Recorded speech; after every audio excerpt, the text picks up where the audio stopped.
ভয়াবহ বন্যা ও জলাবদ্ধতার কবলে ফেনী জেলা। ডুবে গেছে বাসস্থান, ঘরবাড়ি সহ নানা স্থাপনা। দর্শক, আমরা এবার নিয়ে একটি রিপোর্ট দেখতে চাই। লক্ষাধিক বাসিন্দাকে উদ্ধারে একাধিক বোট নিয়ে কাজ করেছে বাংলাদেশ সেনা ও নৌবাহিনীর ডুবুরি দল। আশ্রয় কেন্দ্রে নেওয়া হচ্ছে শতাধিক মানুষ। স্মরণকালে এমন বন্যায় ভাসেনি ফেনীবাসী। ছাগলনাইয়া উপজেলার এই গ্রামে পানিবন্দী অন্তত কয়েক শত পরিবার। ডুবে গেছে বাসস্থান, তলিয়ে গেছে ফসলি জমি। অসহায় মানুষগুলো আশ্রয় নিয়েছে আশপাশের উঁচু ভবনগুলোর ছাদে। ডুবে যাওয়া এমন অনেক বসতঘরের চাল ও মাচায় আশ্রয় নিয়েছে শিশু ও মহিলারা। উদ্ধারকারী দলের বোট দেখলে ছুটে এসে জানাচ্ছেন স্বজনদের নিরাপদ আশ্রয়ে নিয়ে যাওয়ার আকুতি। একদম ভয়াবহ, একদম ঠাই একদম অবস্থা খারাপ। ছাদের উপরে 19-20 জন মানুষ, ছাদের কামে আনি আমাদের ভয়াবহ অবস্থা, আমাদের ভয়াবহ অবস্থা। ফেনী জেলার ছাগলনাইয়া, ফাজিলপুর, পরশুরামের গ্রামগুলোতে বাড়ছে পানি প্রবাহ।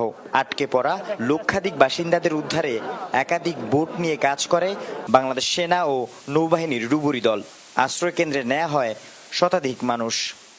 ইতিহাসে আর হয়েছে বলে আমার মনে হয় না, এটা এবারই আমার মনে প্রথম ভাই। খুব করুণ অবস্থা, কারে কি বাঁচাবো বাঁচানোর মতো কেউ কোনো পরিস্থিতি নাই। গতকালকে আমার কলিগের বাসায় আশ্রয় নিয়েছিলাম এদিকে, তো ওই সময় কমর সমান পানি ছিল। আজকে ওনাদের একতলা বিল্ডিং পুরোটি ডুবে গেছে, ওনারা এক জায়গায় আশ্রয় নিছে, ওইখানেও থাকার মতো না।